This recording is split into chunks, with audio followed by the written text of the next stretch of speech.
The 10-minute drill. This is a big one. Covered by Universal Roof and Contracting. The difference is Universal. On 1010XL. Let's go, let's go, let's go. Hit it. All right, some sports concepts and rationalizations coming your way during the next 10 minutes. We call it the 10-minute drill. At the end of the drill, we'll be glad to hand out a lovely flower arrangement from Kuhn Flowers. Is that correct, Beef? You're absolutely correct, Dan. All right, 641-1010 will be the number to call if you want to be quick on the trigger. We'll do that in a little bit. Try to get that, but that's not happening right now. Just relax till the very end. Stretch those fingers. Of the segment as we kick it around. So one of the things the Players Association for Baseball is saying is, hey, let's get more games and let's pay cut. You know, why don't we do that? And maybe that's an alternative for baseball. I don't know how long they want the season to go. If they don't start the season until the halfway point, it would seem if they want to stay on schedule, which you want to do, because the one thing we've noticed is these seasons have become so long with such expanded playoffs that oftentimes there's a hangover the following year, and they need time to rejuvenate, quite frankly. So that will be interesting to see if that would be one solution to the problem. I'm going to say there will be baseball. I know you say you don't think so. I mean, I don't know. I just think that, I thought all along that the play was here, that the play was going to be to try and not have baseball. They won't come out and say it, and so that's why I need, somebody who has access to the owners, a real national reporter, to ask them point blank and make them tell you the truth and either lie to you and own that later or admit that, we really don't want to play. The moves that the owners are making and the proposals they're giving don't seem like a serious bid to try and play baseball. Yeah. They don't. I mean, no one would accept that. Again, any industry, I don't care what you do. Right. And again, I think they're like trying to kind of play off of some sort of guilt or responsibility on the players' part, which they shouldn't have. They're not firemen, they're not policemen, they're not essential workers. Right. They don't want to come back and play baseball, and oh well. Yeah. So, and I think that the owners also, I'm speaking for owners that I haven't met or talked to, right. But I think they also realize that if there was ever a time you could get away with this, it'd be now. Not only is there the legitimate health issues, sure, but by the time you make a decision, there's so much other sports that's streaming back that you're not going to take the beating that you would normally take. Yeah. It'll be interesting to see how it all plays out. The June 1st is sort of the soft date. We got to get something worked out. It's just more like Monday, right? Yeah, but it's more really like June 5th, 6th, 7th in there because, look, if they come to any kind of agreement by the first 10 days of June, they can work 3 weeks and start the 4th of July. So that would be pretty doable, I think, and that's the aiming date that they want to start, the 4th of July. It's just such a bad look. How can we play baseball on 4th of July? How are players going to be ready by the 4th of July, many of whom have been sequestered off? I don't know if they're even working out, half of them. Well, it's already June. Well, if you get 3 weeks, you can get ready for it. When do they report for training camp? Pitchers and catchers come February, right? At the end of Feb. The end of Feb? So it's only a month they're using to get ready? Yeah, they can do it in 3 weeks. All right. Partly. And they did do some work, but there's been such a layout. And that might be a question for Doc. Baseball specifically. Yeah. None of the work they did in February and early March is applicable now, is it? Or can it be? I think it can be. I think you build yourself up. I think if you continue to throw and such, you'd be okay. But it's obviously different from when you throw in games and such. Yeah. This atrocity in Minnesota has moved into the sports world a little bit, right? A little bit. University of Minnesota is cutting ties with Minneapolis police after this man George Floyd. That's how you really make a stance and a statement and an impact. Burning down stores and posing for pictures with looters isn't going to bring any solutions. No, but I suspect that there will be. It won't be swift, but there will be justice for these, especially the acting police officer. He was killed. He didn't die under custody. Man. He was killed in custody. Yeah. There's dying in custody and killed in custody. Yes. He was killed. He was murdered. And there's no explaining it. There's no ulterior facts. There's nothing. It's right there for all to see. Yeah. So hopefully, everyone and it will. Can, and the justice will come. Right.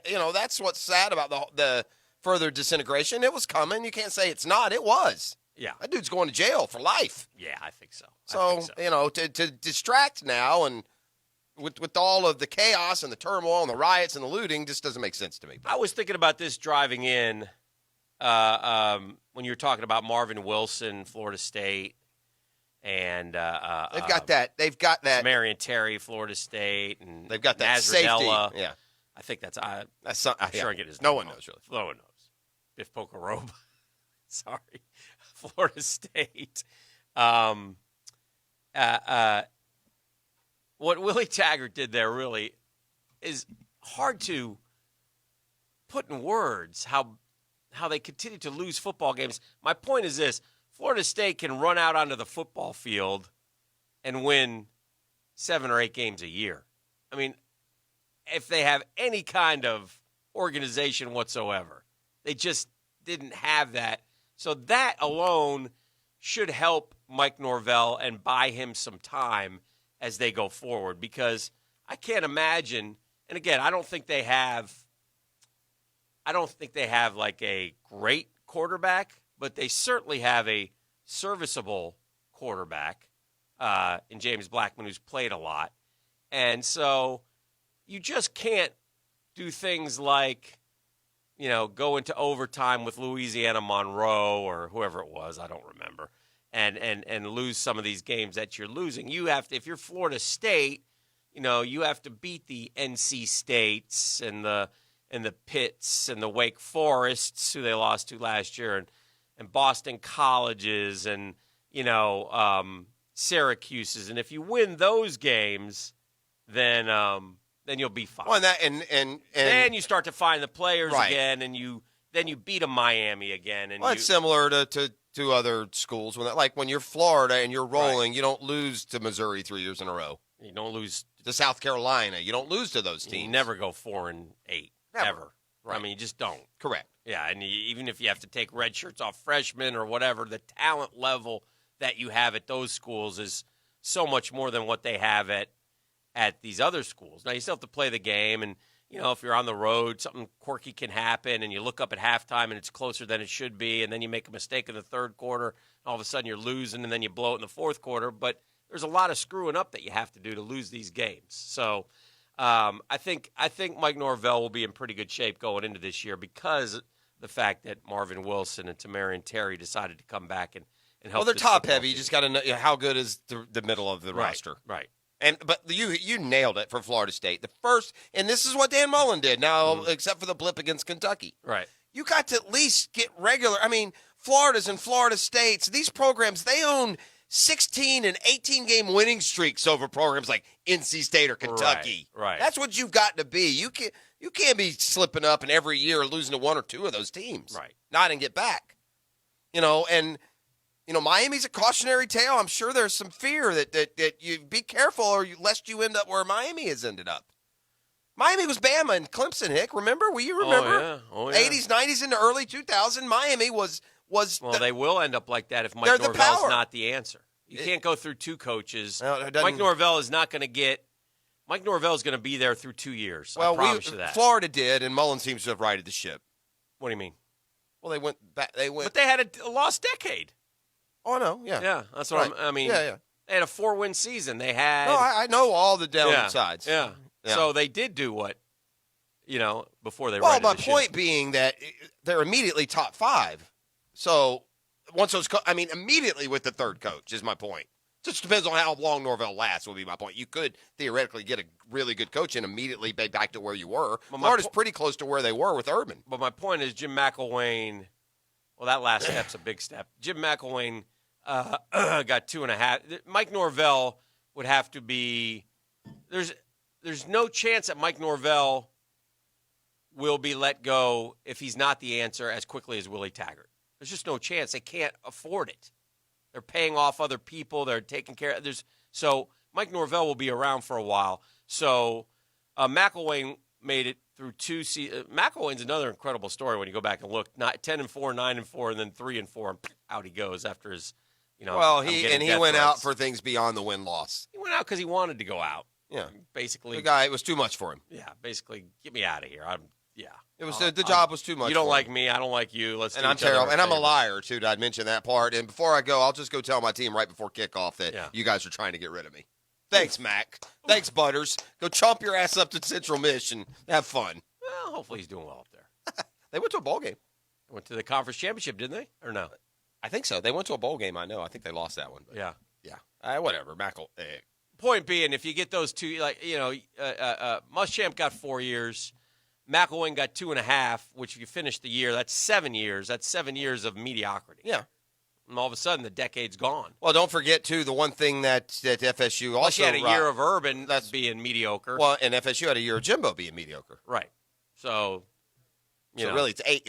It's really 8 for Florida, but the Urban year you can't really count because great coaches have mediocre years and immediately bounce back. Yeah. Because you look at all the great coaches, and that's what I would say for Georgia fan. If they stumble a little bit this year, and which I'm not necessarily think they're going to do, but say they fall back to 8-4, that doesn't mean the dynasty ends. Well, not the dynasty. That doesn't mean your power run ends. Spurrier threw an 8-5 in '92. Urban had a 9-4. They all the great coaches. Nick Saban had an 8-5. They have a year. Phil Mickelson said what we said, on Monday. I think Glenn called him. He said, "Look, listen, Phil, I got a great idea. We should have the match every year." Well, of course you should. Yeah. It's like we said yesterday. It's got to be Phil and Tiger, though. Well, for now, for sure. Yeah. I'm not watching Sergio or Justin or any of these other guys. Yeah. Maybe Justin Thomas after watching how good he was. I think they'd be hard-pressed to ever attract 5.8 million viewers again, even if they had – you'd have to find the assuming all sports come back and we're rolling next year, you'd be hard-pressed to find you'd have to find a dead period. Like, you'd have to do it almost around – that all-star baseball weekend or week. Or Thanksgiving Friday isn't that where they did the first one? I still got college ball there, though. Yeah, but still not the same amount. No. Not near the same. That Friday in college ball sucks. It's Arkansas LSU or some crap game. I would shoot more for Nebraska, Colorado. I would shoot more for Iowa somebody. I would shoot more for Nebraska. It's actually Iowa, Nebraska now. I would shoot more for what day is the All-Star game? Tuesday, the Wednesday of that week. Boom. The Major League All-Star game? Yeah, that's a good idea. Yeah, the play problem, right there. The problem is that British Open time? Yeah, you might be right at the British Open. Yeah, might be. The reason that they did it in downtime. It's downtime, and the reason they did it this time is because it's downtime. Yeah. Way down. Beef, look at me. Look up for me. I'm the captain now. The pay-per-view buy. And now, remember, the first one was going to be pay-per-view, and then it went squirrely, and everything was free. But how many millions watched that first match? And I know the rating for this one was 5.7. Do you know what the millions were, Dan? 5.8 million. 5.8 million, that's it? Sunday's telecast of the match. It's not that great, really. It's not bad. No, it's good comparatively, but when 330 million people, that's not exactly like a tidal wave of – not the Super Bowl, is it? Is that what you were hoping for? I don't know. I'd like a bigger percent. I'd like a bigger percentage than, half of 0.5%, But was it last year, the first one? Yeah. Well, it would have been 19. No, 18, right? It would have been Thanksgiving? Yeah. 18. It was 18 after he had won the Tour Championship, no? Some say 18, some say 19. No one really Scholars knows. maintain. I would have just Googled Tiger Phil match and then gone from there. I don't know exactly when it was. Yeah. But anyway, he's talking about what did he throw out? Larry David or something? Yeah, it was Larry David and another non-sports guy. Yeah. Said we could do some entertainment. Bill Murray. Yeah, that's the last thing I want is to watch Bill Murray for 4 hours. Or he also had the Michael and Steph deal. I wonder where you heard that one. Yeah. That's good. It's all good. I guess the trickiest part was, and I didn't read. I'll be honest. I'm guilty of just reading the headline on that one. I don't know. Are they proposing dates moving forward? No. As little golf as some of the big guys play, they could do this, but then you're going opposite a regular event, so the tour doesn't want that. I was watching Bagger Vance the other day. The Legend. It's a good movie. It's a good movie. Anyway, is it Walter Hagen in that one? Mm-hmm. Walter's sitting there with Juna. Yeah. And saying, I got a proposition for you. And Juna's like, what's up? He goes, golf exhibitions. I take 70%, you take 30%. Why do you want me? Because people like you. We'll go around the country. We'll do it. That's the wave of the future. With Bobby Jones, too. All right. And I kind of felt like that's what Phil's saying. Yeah. Hey, I'll make $5 million for a night. It would work. And they were doing it at a time where you were just counting on people showing up. It wasn't like some television deal you got. Because I think at some point it ain't going to be free either, especially if it includes Tiger. Well, they tried this. Obviously they couldn't do it this time. They were raising money. What they need to do is find something they can raise money for. Because I'm not sure they'll ever go back to charging after the debacle last time. Oh, the pay-per-view? Like, I might take a pass. Like, I'm having a hard time finding the TV number. I mean, they said 750,000 people watched via streaming. Okay, Yeah. that's not But very it was many. also televised, so Yeah. But that was higher than expected. They were thinking like 150,000. Yeah. They got 750. All right, let's. So that's what's happening. We'll see how that goes going forward. I stumbled across a really fun conversation that we can have coming up. All right. And we'll do it, later in the program today. But the Major League Draft is coming up, and so I read a story. I'm super interested in like legacies, like so and so's in the draft, and there's so and so's nephew, or like Tom Glavine has a kid in the draft. There's a bunch, it's amazing the bloodlines. There's another Boone coming who's supposed to be really good. I mean, they got the Shazam spotlight, by the way. Mm-hmm. The Boones between. Bob Boone, who was the Patriot? Is it Ray Boone? Ray Boone. Ray Boone. Pat Boone. You light up my life. No, Eddie Boone. Ray Boone, and then Bob Boone, and then Brett Boone and Aaron Boone. And Daniel. Never mind. Let's go to break. We're back with Doc Murphy. This is the drill. Where they started that family winery, Boone's Farm. Your next one, the next point you're making, you're going to leave this. You're going to leave the studio screaming at me. Promise, guaranteed. Beef. Yes, sir. Put that one on the dime board. Bang. Guaranteed. Caller number 3, 641-1010 for some cute flowers and an autographed picture of Daniel Boone.